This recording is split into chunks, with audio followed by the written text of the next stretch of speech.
Good morning, friends and dear students.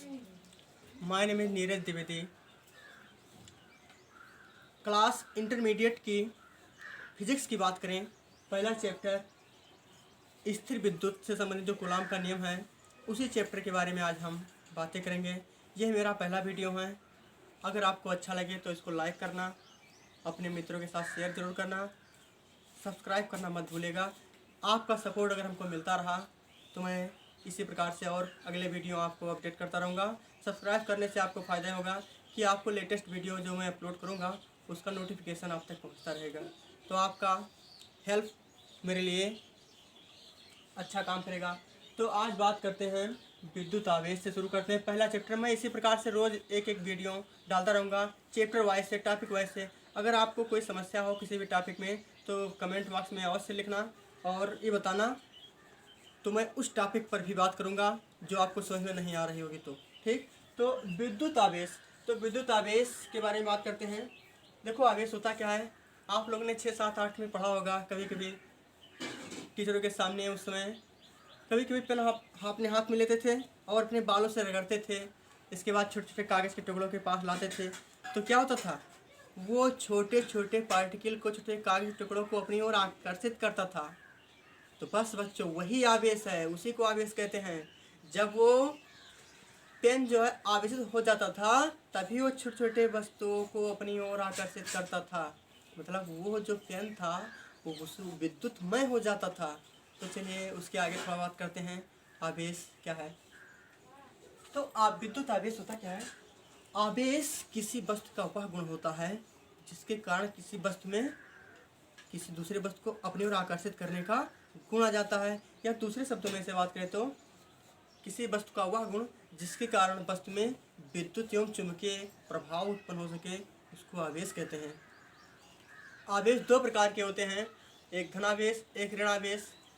तो अब बात करते हैं धनावेश कैसे और ऋणावेश कैसे.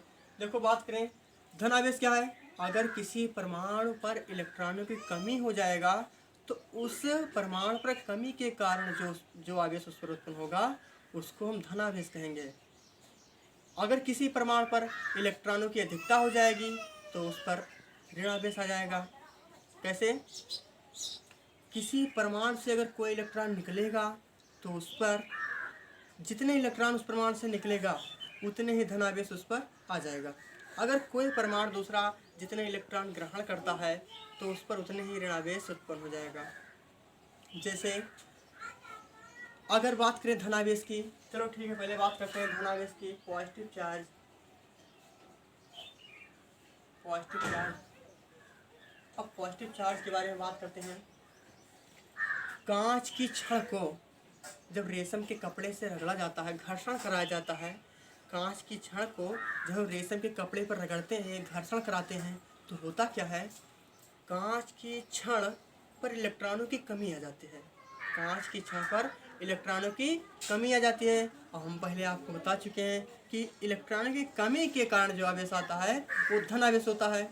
तो जब कांच की छड़ को रेशम के कपड़े से रगड़ते हैं, घर्षण कराते हैं, तो होता क्या है कि कांच के छड़ से कुछ इलेक्ट्रॉन रेशम के कपड़े पर चले जाते हैं.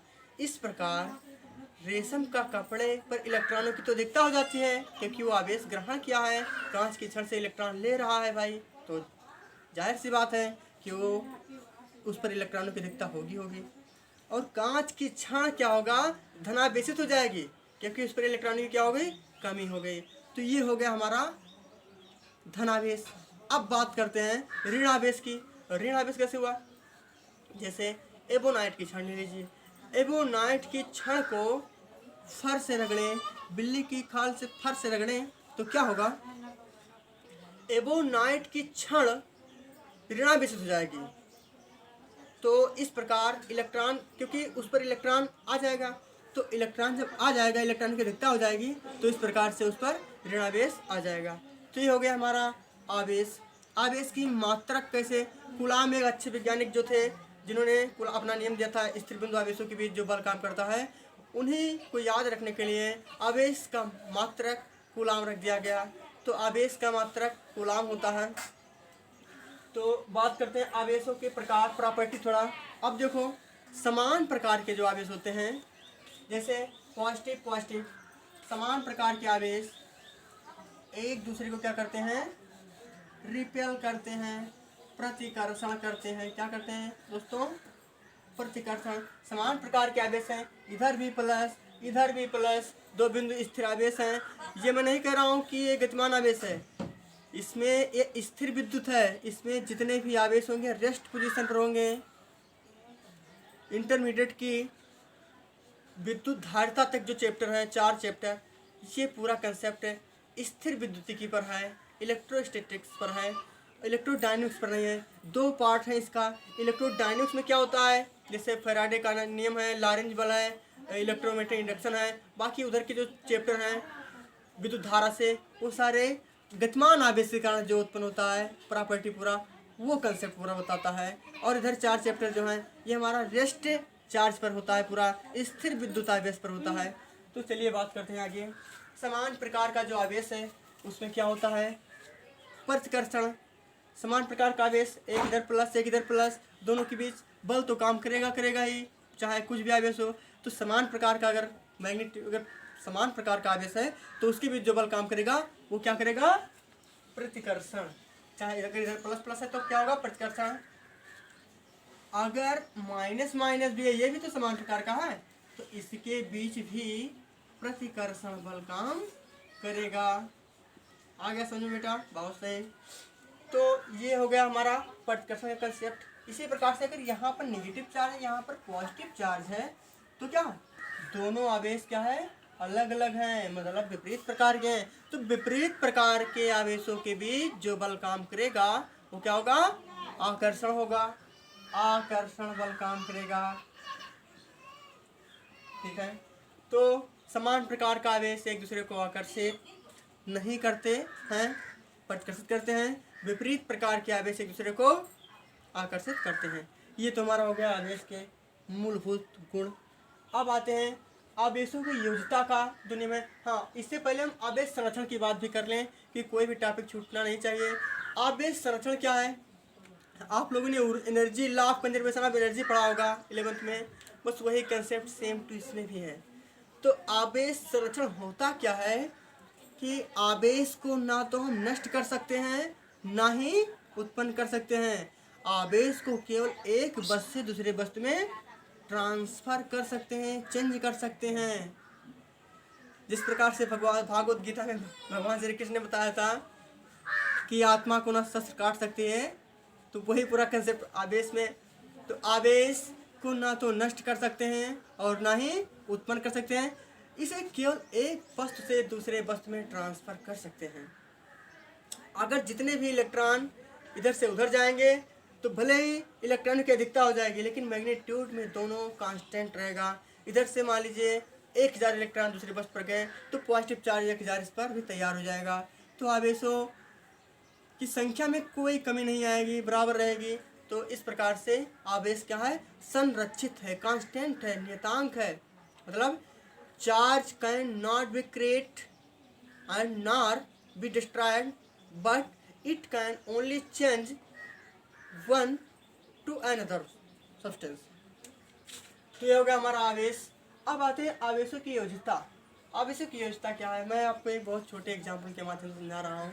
देखिए, अगर मान लीजिए कोई एक सरफेस है, इस पर मैंने प्लस क्यू आवेश दे दिया, तो ये आवेश जो है इस सरफेस पर प्रत्येक पॉइंट पर यूनिफॉर्मली रूप से डिस्ट्रीब्यूट हो जाएगा। ऐसा नहीं कि यहाँ पर ज़्यादा हो जाएगा, यहाँ पर ज़्यादा अलग, बिल्कुल नहीं। समान प्रत्येक बिंदु पर, प्रत्येक पॉइंट पर सरफेस पर यूनिफॉर्मली डिस्ट्रीब्यूट हो जाएगा। तो आवेश की योज्यता नियम के अनुसार अगर किसी निकाय, मान लीजिए कोई n कणों का निकाय, n आवेशों का निकाय है, उसमें मान लीजिए Q1 Q2 Qn आवेश हैं, तो उन सभी का योग जो है करेंगे Q बराबर, तो Q1 plus Q2 plus Q3 dot dot dot Qn समस्त आवेशों के बीजगणितीय योग के बराबर हो जाएगा। इसे हम कहते हैं आवेशों की योज्यता नियम। बहुत ज़्यादा कुछ इसमें नहीं है। अब आते हैं हम आवेशों का क्वांटीकरण। अगर किसी चालक का आवेश Q है, उसमें इलेक्ट्रॉनों की संख्या n है, और हम जानते हैं कि प्रत्येक इलेक्ट्रॉन का आवेश जो होता है वो 1.6 गुणे 10⁻19 होता है। ये प्रत्येक इलेक्ट्रॉन का आवेश होता है। तो मान लीजिए किसी चालक में इलेक्ट्रॉनों की संख्या n है, आवेश उसका Q है, तो Q बराबर NE होता है दोस्तों, Q बराबर NE होता है। इसी को हम आवेशों का क्वांटीकरण कहते हैं। जो आवेश की मात्रा होता है वो हमेशा E के पूर्ण गुणज के रूप में होता है। यह नहीं कि E/2 E, ऐसा नहीं कह सकते हम कि। एक मिनट पहले इसको हम मिटा दें तब आगे बात करते हैं, क्योंकि इसमें रिक्त स्थान थोड़ा हमको मिल जाए। जैसे आवेश किसी भी वस्तु पर अगर है तो वो प्लस माइनस यानी E के पूर्ण गुणज के रूप में ही होगा। इसे क्वांटीकरण कहते हैं। जैसे 2 इलेक्ट्रॉन 3 इलेक्ट्रॉन इस तरह से होगा। ये नहीं कि हाँ plus minus E/2 plus minus 1/2 electron, ये नहीं है। हाँ 1964 में एक फिजिस्ट थे, उनका नाम था गैलमान। क्वार्क मॉडल भी आया। क्वार्क मॉडल ने बताया कि किसी वस्तु पर आवेशों की मात्रा इस प्रकार से हो सकती है, रैशनल में भी हो सकती है, E/2 2E/3 इस प्रकार से भी हो सकता है। गैलमान ने 1964 में, याद रखिएगा बहुत इंपॉर्टेंट चीज़ है, गैलमान ने 1964 में इस प्रकार से भी आवेशों को बताया कि वस्तुओं पर उपस्थित होते हैं। इसको क्वार्क मॉडल कहा गया, क्वार्क। अब बाकी BSc थर्ड ईयर में इसका जिक्र किया गया है, तो उसका ज़्यादा यहाँ पर कोई कंसेप्ट नहीं है। तो ठीक है, आगे बढ़ते हैं। तो हमारा हो गया आवेशों का क्वांटीकरण। अब आते हैं मेन टॉपिक जो था, मेरा मेन लक्ष्य था कूलाम का नियम तक बताने के लिए। तो अब आते हैं कूलाम के नियम पर, और आप लोग जो मेरा इम्पोर्टेंट तथ्य है उस चीज़ को जरूर कॉपी पेन निकाल कर नोट करते रहो। अब आ गया कूलाम का नियम। चार्ज की बात खत्म। और भी चार्ज क्या है, इलेक्ट्रॉनिक सिद्धांत के आधार पर चार्ज की बात करते हैं, लेकिन बहुत ज़्यादा एग्जाम के लिए तो इम्पोर्टेंस है नहीं, इसलिए ज़्यादा नहीं बताऊंगा। इलेक्ट्रॉनिक सिद्धांत के अनुसार से वो था जो मतलब कि प्रत्येक परमाणु जो है के बीच एक धनाभिषेक नाभिक होता है, इलेक्ट्रॉन चारों ओर चक्कर लगाते रहते हैं। ये सब सारे कंसेप्ट हैं, आगे हम ज़्यादा इस पर डिस्कस नहीं करेंगे। चलते हैं थोड़ा आगे और बात करते हैं कूलाम का नियम। तो कूलाम का नियम क्या है दोस्तों? कूलाम का नियम है क्या आखिर? कूलाम का नियम, फ्रांसीसी वैज्ञानिक कूलाम ने दो बिंदुओं के, दो स्थिर बिंदु यानी कि गतिमान दो स्थिर बिंदु आवेशों के बीच एक प्रकार का जो बल काम करता है, आकर्षण हो चाहे प्रतिकर्षण हो, उसके मैग्नीट्यूड पर डिपेंड करेगा, इससे हमसे कोई मतलब नहीं है। तो दो आवेशों के बीच जो बल काम करता है उसी के बारे में कूलाम ने एक नियम दिया, जिसे कूलाम का नियम कहते हैं। चलिए दोस्तों बात करते हैं इस चीज़ पर। तो मान लीजिए, पहले इसका स्टेटमेंट समझ लेते हैं, इसको काफ़ी पेन उठाइए और नोट कर लीजिए। कूलाम के नियम के अनुसार किन्हीं भी दो स्थिर बिंदु आवेशों के बीच लगने वाला आकर्षण अथवा प्रतिकर्षण बल उन आवेशों की मात्राओं के गुणनफल के अनुक्रमानुपाती होता है तथा उन आवेशों के बीच के दूरी के वर्ग के व्युत्क्रमानुपाती होता है। यह है कूलाम का नियम का स्टेटमेंट। चलिए बात करते हैं। मान लीजिए, माना दो स्थिर बिंदु आवेश है, दो स्थिर बिंदु आवेश,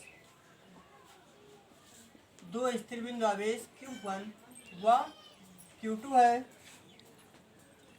जिनके बीच की दूरी स्मॉल r है तथा आवेशों के बीच लगने वाला बल जो है बल F है। चलिए बात करते हैं। यहाँ पर हमारा एक हो गया स्थिर बिंदु आवेश, ये Q1 है और ये हमारा है Q2। इनके बीच की जो दूरी है, डिस्टेंसेस है, वो क्या है? R है। इनके बीच जो बल काम करता है वो क्या है? हमारा F है। तो F इन आवेशों की जो दोनों Q1 Q2 है इनके गुणनफल के अनुक्रमानुपाती है, डायरेक्टली प्रोपोर्शनल है, और जो दूरी है वर्ग के इन्वर्सली प्रोपोर्शनल है। चलिए बात करते हैं या proportional Q1 Q2 equation number इसको फर्स्ट मान लीजिए। अगला F पर 1/r², इसको इक्वेशन नंबर 2। यहाँ पर भी F है, यहाँ पर भी F है, दोनों प्रोपोर्शनल का निशान लगा हुआ है, दोनों को हम साथ ले लेते हैं। तो इस चीज़ को मैं मिटा सकता हूँ, बिल्कुल इसको नोट कर चुके होंगे तुम। चलिए आगे बढ़ते हैं। तो यह इस दोनों को साथ लेते हैं इक्वेशन को, तो यह प्रोपोर्शनल Q1 Q2 अपान r² हो जाएगा। जैसे हम इस प्रोपोर्शनल, याद रखिएगा कि प्रोपोर्शनल का निशान हटता है तो उस पर एक नियतांक जरूर आ जाता है। तो ठीक है, यह डायरेक्टली मैं लिखता हूँ शॉर्ट फॉर्म में, यह बराबर 1/4πε0 Q1 Q2 अपान r²। ये हो गया हमारा कूलॉम का नियम। अब आगे थोड़ा बात करते हैं इसको मिटाने के बाद। चलिए आगे अब थोड़ा कुछ ε0 के बारे में बात करते हैं। 1/4πε0 क्या है? कांस्टेंट, इसको के मान सकते हैं, ठीक, के भी कांस्टेंट है। ε0 को वायु अथवा निर्वात की विद्युतशीलता कहते हैं। क्या कहते हैं? वायु अथवा निर्वात की विद्युतशीलता, ठीक। तो यहाँ से बात करते हैं ε0 का मान निकाल ले। ε0 का मान कितना होगा? चाहो तो निकाल सकते हो, 8.854 क्रॉस 10⁻⁻12, ये इसका मान होता है। दोस्तों ε0 का जो विमीय सूत्र है वो थोड़ा इम्पोर्टेंट लगता है, उसको भी कर लीजिए। चलो ठीक है, विमीय सूत्र करने के बाद इसके बाद इस वीडियो को समाप्त करते हैं। अगला वीडियो का इंतजार करेगा आप लोग, और आशा है अगर आप सब्सक्राइब मिलता रहा, इसी प्रकार से आपका सपोर्ट मिलता रहा, तो इंटरमीडिएट की प्रत्येक चैप्टर को एक एक कंसेप्ट को देखते हुए मैं आप तक पहुंचाऊंगा। बस आपका साथ होना चाहिए बस। तो देखिए यहाँ से 4π कांस्टेंट, ε0 को इधर ले, ε0 को रोके, Q1 Q2 इसको यहाँ लाइए, तो क्या हो जाएगा? देखिए F cross 4πε0 cross r² equal to Q1 Q2। यहाँ से 4π को हटाइए, ε0 को रोकिए, FR² को उधर भेजिए, गुणा में है तो उधर जाएगा तो बटा में हो जाएगा बेटा। ε0 बराबर हो जाएगा Q1 Q2 बटे FR²। मात्रक यहाँ से लिख सकते हो कूलॉम का, आवेश का कूलॉम, तो कूलॉम स्क्वायर हो जाएगा, कूलॉम का स्क्वायर बटे न्यूटन मीटर स्क्वायर, ये इसका मात्रक हो गया ε0 का। विमीय सूत्र की बात भी साथ साथ चलते चलते कर लेते हैं भाई। Q1 Q बराबर होता है IT, Q बराबर क्या होता है? IT, I का एम्पियर होता है, T का टाइम, AT, तो Q1 Q2 है तो यहाँ पर हो जाएगा AT और एक ब्रैकेट में और AT, तो हो जाएगा A² T², ठीक है। चलिए बात करें न्यूटन बल का विमीय सूत्र, आप लोग ने 11th में पढ़ रखा है, mLT-2 होता है बेटा। आगे r², r से दूरी, दूरी तो लंबाई, तो लंबाई का L होता है, L² हो जाएगा। चलिए यहाँ से गुणा में घात से जुड़ जाते हैं, पुरानी बात है, इसको छोड़िए, तो हो गया A² T²। यहाँ से L यहाँ पर है, क्या हो जाएगा? L के पावर 3 गुणा में घात जुड़ता है, T के पावर -2, इसको सभी को ऊपर ले जाइए भैया, क्या होगा तब? यहाँ लिख दे तो और बेहतर होगा भैया। तो होगा F0 बराबर, m को ऊपर ले जाइए तो क्या जाएगा? m के पावर -1, l ऊपर ले जाएंगे तो l के पावर -3, जो चार्ज यहाँ पर अगर प्लस है यहाँ पर तो ऊपर जाके माइनस हो जाएगा, भाग के ऊपर जाएगा तो भिन्न के नियम से, और t के पावर -4 जो 2 है ऊपर जाएगा तो जुड़ जाएगा, तो t के पावर क्या हो जाएगा? -4, और ये स्क्वायर, ये हो गया ε0 का या ε0 का विमीय सूत्र। थैंक यू सो मच, आज के लिए बस इतना ही, लेकिन प्लीज़ इस चैनल को सब्सक्राइब करना ना भूलिएगा और अपने मित्रों के साथ शेयर करना ना भूलिएगा। आपका सपोर्ट ही हमको